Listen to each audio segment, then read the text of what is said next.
Hola futuros ingenieros e ingenieras. En este video vamos a comprender los conceptos de punto Q o punto de operación del transistor y el concepto de recta de carga. Y al final del video vamos a ver algunas configuraciones y cuál es el punto Q óptimo para ellas.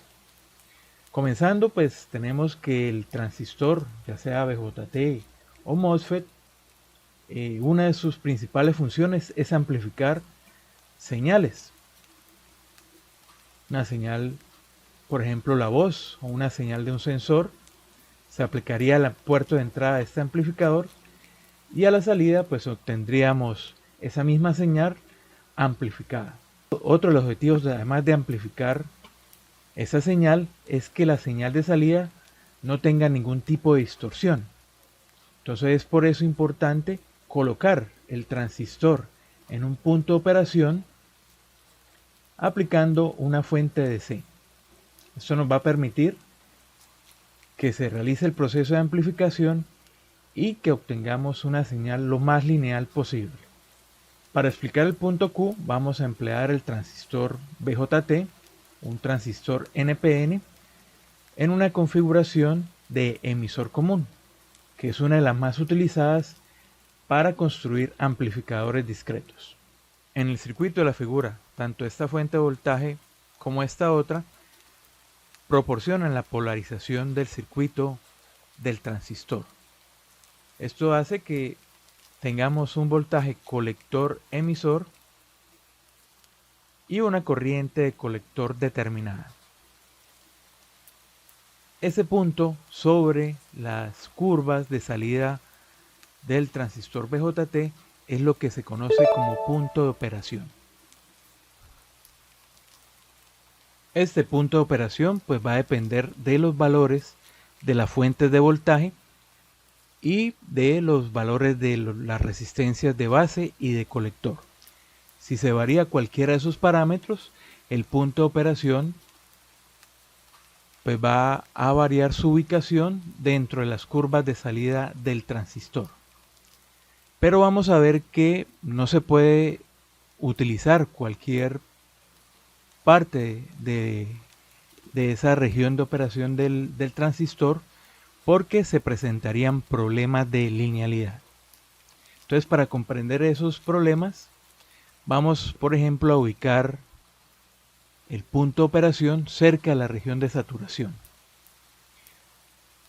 Entonces, la forma de onda que se aplique al transistor se vería recortada en una parte, lo cual se replicaría en la salida del mismo. Entonces, por ejemplo, acá como el voltaje colector emisor no puede tomar valores menores a 0 voltios, la forma de onda se vería recortada en esta parte.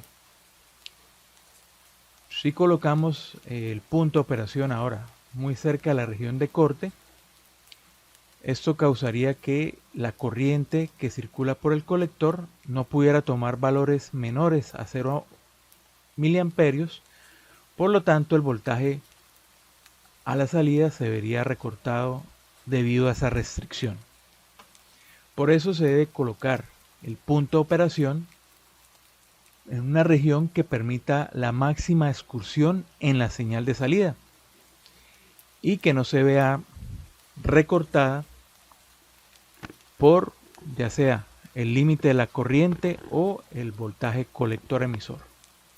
Entonces es por eso muy importante la polarización de los transistores para colocarlo en un punto donde se pueda amplificar la señal y no presente ningún tipo de distorsión. Volviendo aquí a nuestro circuito de emisor común, vamos a hacer una malla en el puerto de salida. Entonces tendríamos el valor de esta fuente de voltaje menos el voltaje en la resistencia de colector menos el voltaje colector emisor. De esa expresión pues despejamos la corriente de colector y a partir de esas dos expresiones vamos a hallar los puntos extremos que puede tomar las polarizaciones en el transistor.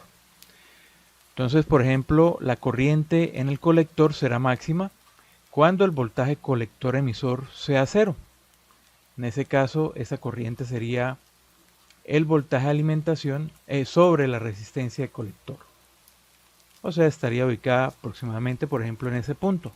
Ahora, tomando esta expresión, vamos a tener que el voltaje colector emisor va a ser máximo cuando la corriente de colector sea igual a cero. O sea, esté en la región de corte. Vamos a ubicarlo, por ejemplo, en ese lugar. Ahora, si unimos esos dos puntos extremos, vamos a obtener lo que se conoce como la recta de carga. Esa recta de carga nos va a indicar en qué puntos se puede ubicar la polarización del transistor. Entonces, por ejemplo, la podríamos ubicar entre la intersección de esa recta de carga con la curva del transistor. O en esta región, o en este punto, perdón, o en este otro, o en este otro, o en este otro.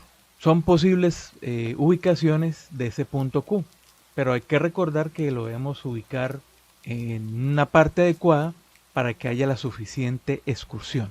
Y es ahí donde entra la pregunta: ¿dónde ubicamos ese punto de operación? Y la respuesta sería que depende del circuito que utilicemos para polarizar el transistor.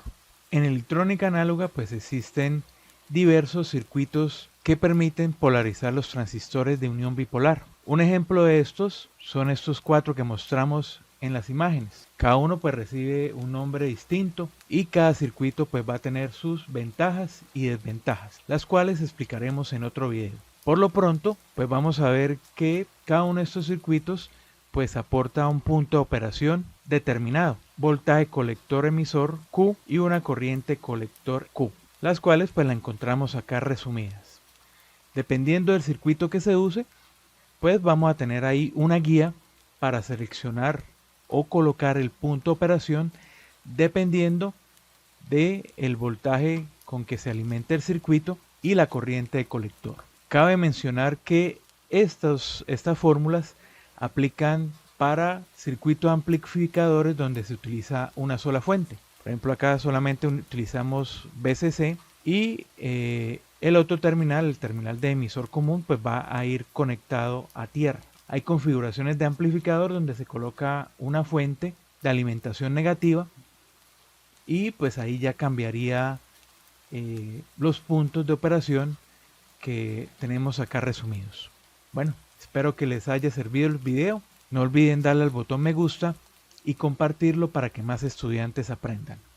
Hasta una próxima oportunidad.